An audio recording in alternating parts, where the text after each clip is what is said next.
Yes, I'm on page 3. So this is the last section, 1.5 in chapter 1. Bias in sampling. Okay. So we have several types of bias in sampling. One of them is sampling, just called just that, sampling bias. What does this mean? The technique used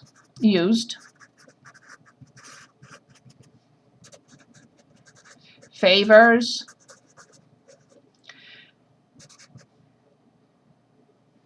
a group or another, one or another.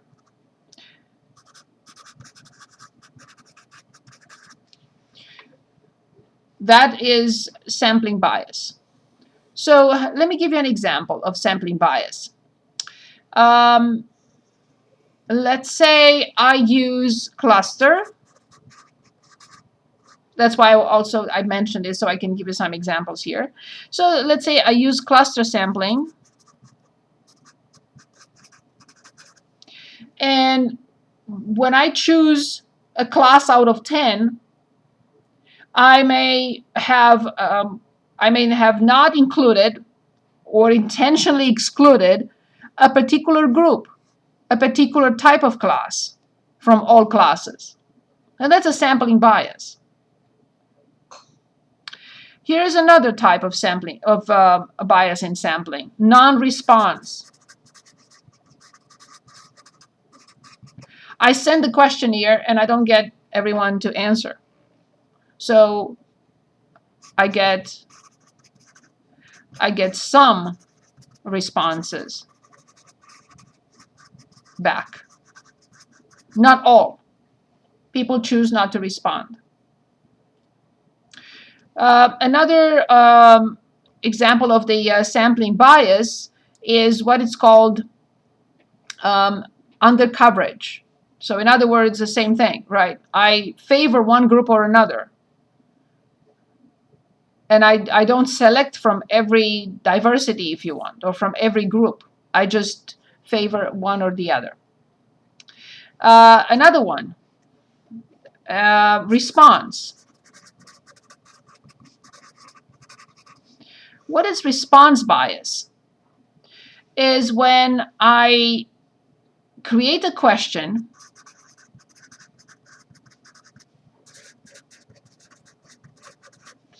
that triggers an answer.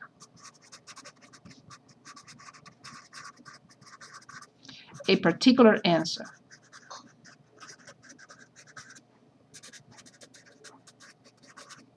Something like, is it true that blah, blah, blah? So that triggers an answer that I would like to hear from everyone.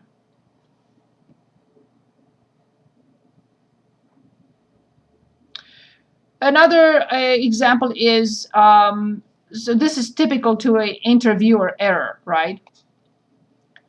Another possibility here would be a misrepresented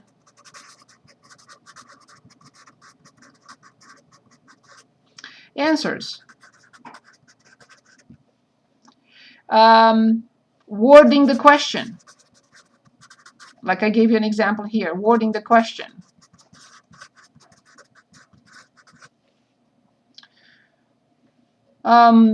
Words that trigger something. Another one could be a data entry error.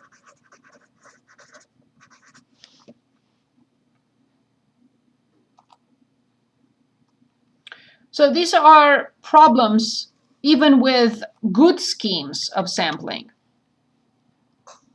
Non-response, I'm not getting a response back. I can't complete my study. I have response bias. My questions are not presented and are not worded correctly. I may have that data entry errors. Any questions before we look at 1.5? Okay, so let me share my screen and let's pick from 1.5. And after that, we'll start chapter 2 when you're ready. Okay, so please remember 1.3 has to be completed, the interactive assignment and the homework, and the interactive assignment for 1.5. So now we're going to work on 1.5 homework, and then you have immediate, you don't have to do this. This is not required unless you do not pass the quiz. So then you come to this. The quiz will be due for Monday. So all this, including the quiz, will be due for Monday. I don't know how far we can get to 2.1. So let's look at 1.5. Anything you'd like to see in 1.5, you choose. You always chose good questions. Do 2. Okay, we want to start with 2.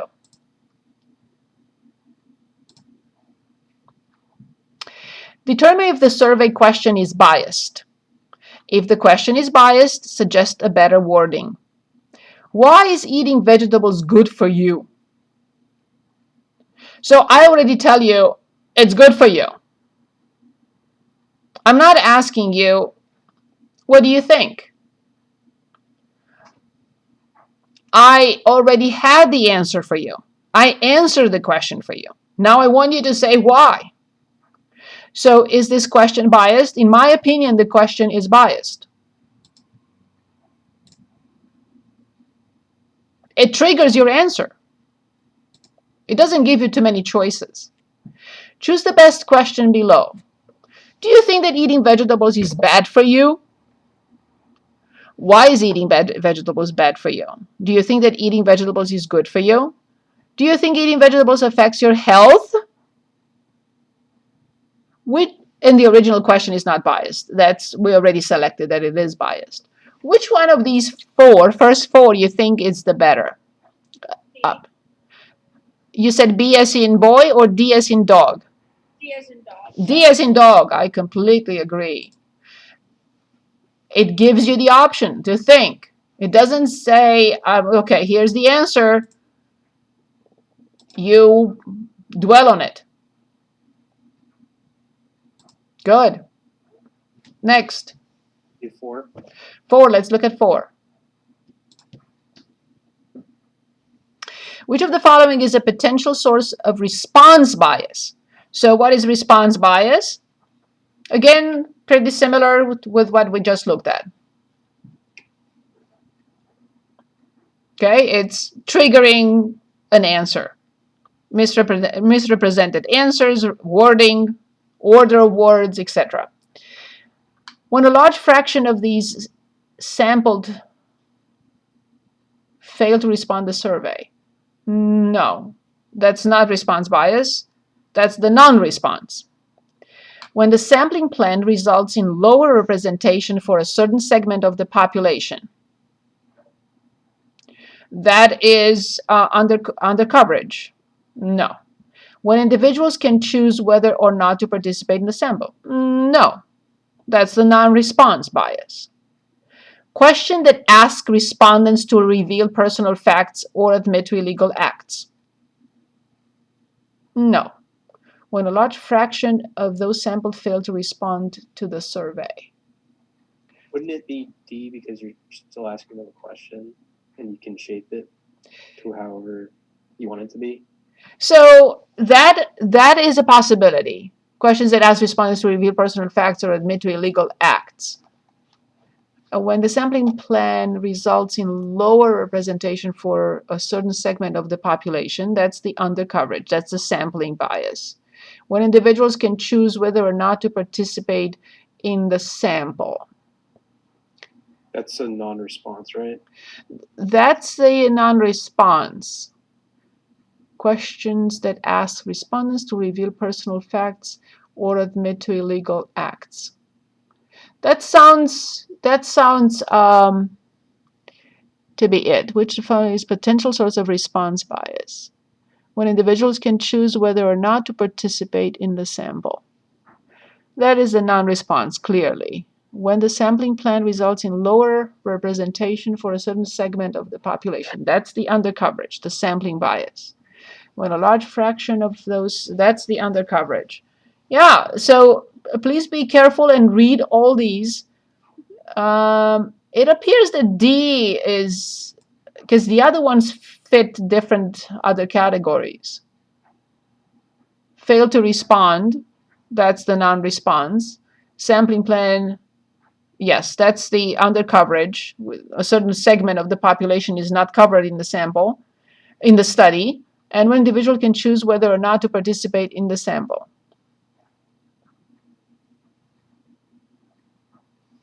And that is the non-response. Careful, read them carefully, because you see they're non-response, response bias, undercoverage, as we said, and sampling. Okay, would we want to look at 5? Yeah.